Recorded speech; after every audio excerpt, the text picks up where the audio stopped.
그래서 그게 진짜 사교육을 받으면은 뭐 수능 점수가 올라가는지 아니면 좋은 대학을 갔는지. 실제 이제 사교육을 받으면 효과가 있느냐 없느냐 그 연구를 많이 하셨구나. 그쵸. 사교육을 많이 안 시켰어요. 그 이유는 뭐예요, 근데? 예, 안녕하세요. 교사담 에듀톱 서울대 교육학과 엄문영 교수입니다. 오랜만에 연락드립니다. 연락은 아니고 영상을 찍는데 여기 미국입니다. 미국이고 제가 1년간 연구년을 나와 있다고 얘기를 드렸는데 그러면서 좀 준비하는 좀 늦어졌는데 어쨌든 여기는 미국이고 펜스테이트 대학, 펜실베니아에 있는 주립대학인데요. 여기에서 지금 1년간 지내면서 또 교육에 대한 얘기를 할 건데요. 오늘 앞으로 종종 출연해줄 2명의 중요한 교수님들을 모셨어요. 일단 이 교수님들 소개를 한번 들어보도록 하겠습니다. 우선 변 교수님. 네, 안녕하세요. 저는 펜실베니아 주립대 교육정책학과에서 교수로 재직 중인 변수영이고요. 저는 한국에서 석사까지 하고 2003년에 미국으로 유학 와서 그리고 펜실베니아 주립대는 2012년부터 교수직으로 일하고 있습니다. 팔짱 좀 부르세요. 네, 뭐 저보다 훨씬 네임드이시고 사교육에 대해서 오늘 얘기할 건데 사교육의 완전 전문가시고 그렇습니다. 네. 그 다음에 신철균 교수님 소개. 안녕하세요. 저는 강원대학교 자유전공학부에 근무하는 신철균입니다. 펜실베니아 주립대학의 연구년으로 나와 있습니다. 한국에서는 경기도에서 중고등학교 교사를 했었고요. 이후에 교육개발원과 교육부를 좀 거쳐서 지금 이제 강원대에서 학생들 가르치면서 연구하고 있습니다. 네, 만나서 반갑습니다. 되게 걱정 많이 하면서 우리가 찍고 있는데 엄청 잘하시네. 제가 신철훈 교수랑은 동갑이고 친구고 변소영 교수도 되게 친근한 사이예요. 그래서 저희 친근하게 우리가 다 교육에 대해서 연구하고 고민하는 사람들이니까 오늘은 사교육에 대해서 짤막하게 얘기해 볼게요. 그리고 신철훈 교수가 되게 잘생기고 이렇게 얼굴도 작아가지고 좀 앞으로 좀 나와야 되는데 조명도 그렇고 여러 가지 지금 다충우돌이 있는데 좀 가져보겠습니다. 우선 우리 변 교수님께서 사교육에 대해서 연구를 되게 많이 하셨잖아요. 근데 한국의 사교육에 대해서 전반적으로 좀 어떤 생각이 있으신지. 저는 이제 사교육의 이제 효과를 주로 봤는데요. 그러니까 사교육을 받는 이유 중에 하나가 어떻게 하면은 이제 시험 성적이라든지 아니면 좋은 학교에 들어갈 수 있는지에 대한 것일 텐데요. 그래서 그게 진짜 사교육을 받으면은 뭐 수능 점수가 올라가는지 아니면 좋은 대학을 갔는지. 실제 이제 사교육을 받으면 효과가 있느냐 없느냐 그 연구를 많이 하셨군요. 그렇죠. 예, 그래서 어떻게 생각하세요? 효과가 있다고 생각하세요? 없다고 생각하세요? 저는 초반에 반짝이 있고 결과적으로는 없을 거라는 생각이고 그 효과에 대해서 학부모님들도 진짜 궁금해할 것 같은데 연구 결과들이 대체로 어떻게 됐는지는 좀 그게 이제 궁금하네요. 학부모 입장에서 느끼는 것과 이제 연구자가 하는 게 조금 다를 수가 있어요. 왜냐면은 자기 자식을 뭐 수학 학원을 보내놨더니 뭐 수학 점수가 100점 맞아왔어. 그러면 이제 효과가 이제 확실히 있다라고 이제 생각을 할 테고, 또는 학부모가 이제 학원을 보내놨더니 생각만큼 점수가 안 나올 그런 학부모도 있을 거고. 그렇지. 근데 연구자 입장에서는 그런 여러 명의 수백 명 또는 수천 명의 학부모 또는 학생들이 사교육 결과가 어떻게 나오는지를 이제 평균적으로 이제 계산을 하게 되거든요. 그러니까 이제 플러스 마이너스를 에브리지를 해서 이제 얘기를 하기 때문에 그렇게 봤었을 때는 우리나라 이제 데이터만 봤었을 때는 저는 초등학교 그다음에 중학교의 사교육 효과만 봤었는데요. 영어랑 수학 점수는 올라요. 올라간다. 네, 올라요. 평균적으로 올라요. 평균적으로 올라간다. 네, 평균적으로 올라가는데 그게 단 평균적으로 1점만 올라도 그게 가지는 그 이제 저희는 이제 practical implication이라고 하는데 그게 되게 달라질 수가 있어요. 왜냐하면 1점 차로 인해서 대학의 네임밸류가 달라질 수 있으니까. 1점 차로 인해서 네. 효과는 있구나. 그렇죠, 효과는 근데 있어요. 그게 다만 평균적인 거고. 평균적인 거예요. 평균적이란 말은 플러스 마이너스가 있다는 얘기니까 그렇죠. 없는 경우도 있고, 그렇죠. 없는 경우도 오히려 있는데. 마이너스 되는 경우도 있고, 플러스 되는 경우도 있고. 근데 그 마이너스가 되고 플러스 되는 조건들이 또 세부적으로 들어가면 또 다르죠. 맞아요. 그래서 우리가 이제 연구자 입장에서 얘기할 때는 평균적으로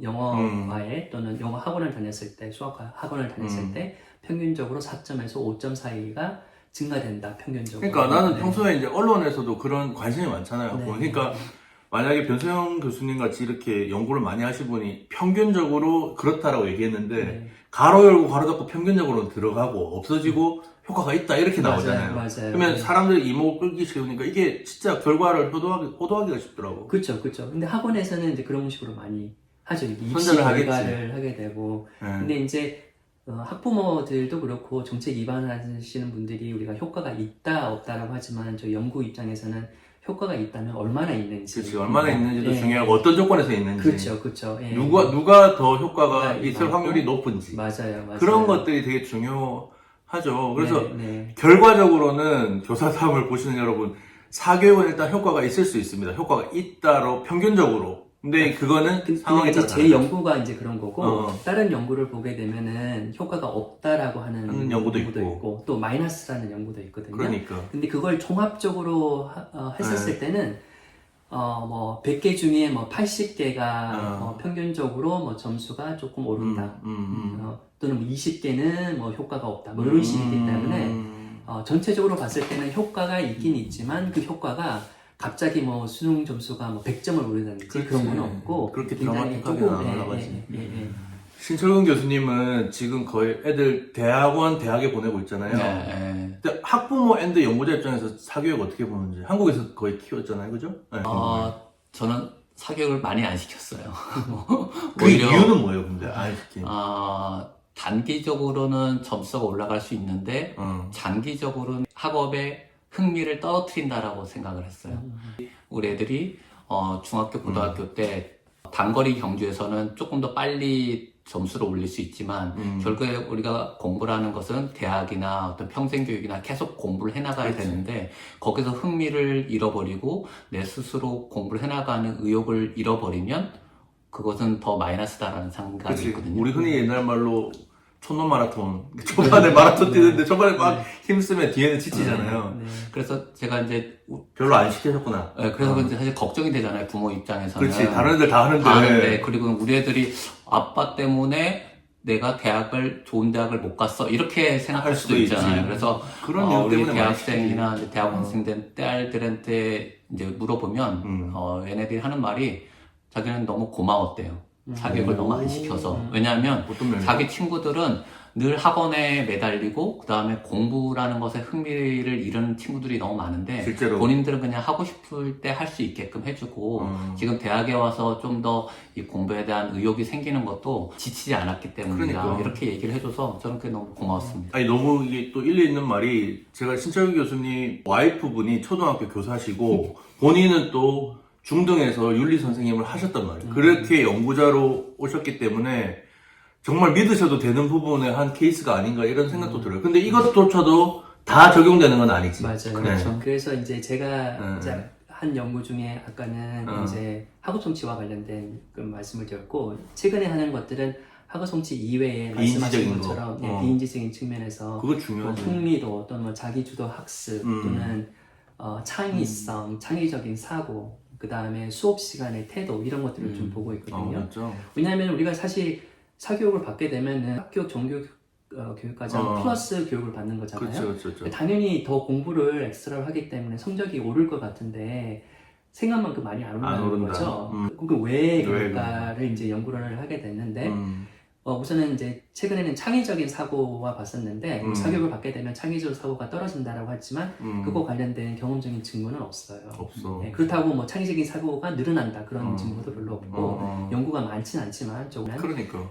최근에 제가 한 다른 연구는 사교육을 받는 친구들이 수업 시간 얼마나 집중력 있게 수업을 듣는지를 봤는데 그걸 봤더니 잘 안 할 것 같은데. 맞아요. 예. 왜냐면 학원에서 배우잖아. 맞아요. 사교육의 의존도가 높은 학생들이 수업 시간에 뭐 요즘은 핸드폰을 뭐 반납하기도 하지만 수업 시간에 딴청을 부른다든지 그러니까 수업 시간에 더 집중을 못하는 그런 효과가 있는 거는 맞아요. 저도 약간 교사님 이전에 사교육에 대해서 좀 살짝 얘기를 했는데 물론 학부모 입장에서 제가 학부모라면 돈을 들여서 사교육을 보내 아이가 잘 되기 위해서 보내는 거잖아요. 그러면 좋은 효과가 있었으면 좋겠잖아요. 근데 그렇게 말대로 되려면 또 다른 여러 조건들이 같이 동반돼야 된다. 그리고 당연히 아까 말했던 뭐 수업 시간에 집중을 안 한다든지 이건 또 사이드 이펙트, 부정적인 효과잖아요. 맞아요. 그것까지 또 사교육을 보내는 것 자체로만으로는 컨트롤이 안 된다. 그래서 제가 이전에 교사담에서 뭐라고 얘기했냐면 사교육을 보내시라고 보낼 때 같이 공부하는 습관이나 왜 사교육을 받는지 그리고 공부를 왜 하고 내가 어떤 면에서 조금 성장이 돼야 이 사교육도 효과가 있는지 이런 것들을 애한테 얘기도 하고 그 조건을 좀 만들어줘 같이. 네. 그런 얘기는 했었거든요. 근데 이거는 연구 결과가 뭐 사교육을 무조건 보내야 돼. 근데 이게 위험한 게 옆집에도 보내니까 보내야겠다. 네. 이거는 조금 생각을 해봐야겠네요. 근데 이제 그건 이제 좀 다른 주제도 되는데요. 그러니까 이제 저희가 연구자들이 아무리 뭐 사교육이 효과가 있다 없다 하더라도 학부모 입장에서는 연구 결과와는 상관없이 우리 애는 있겠지. 그렇죠. 네, 그런 믿음을 가지고 하는데 아까 신철규 교수님께서 말씀하신 것처럼 네. 그 불안감.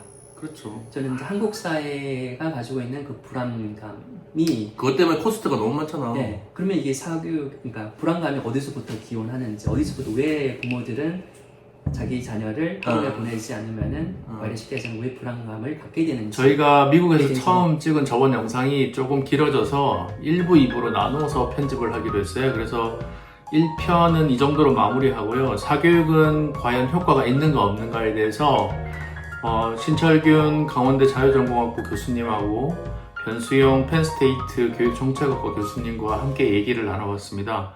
2부도 곧이어 계속 될 텐데요. 2부는 사교육이 학부모의 불안심리와 관련돼 있다. 그리고 우리나라의 사교육은 한국의 문화와 관련돼 있는 것이 아닌가 이런 얘기를 좀 나눴거든요. 계속해서 2부도 잘 봐주시고요. 유익한 정보를 얻어가셨으면 좋겠습니다. 그럼 2부에서 뵙겠습니다. 안녕.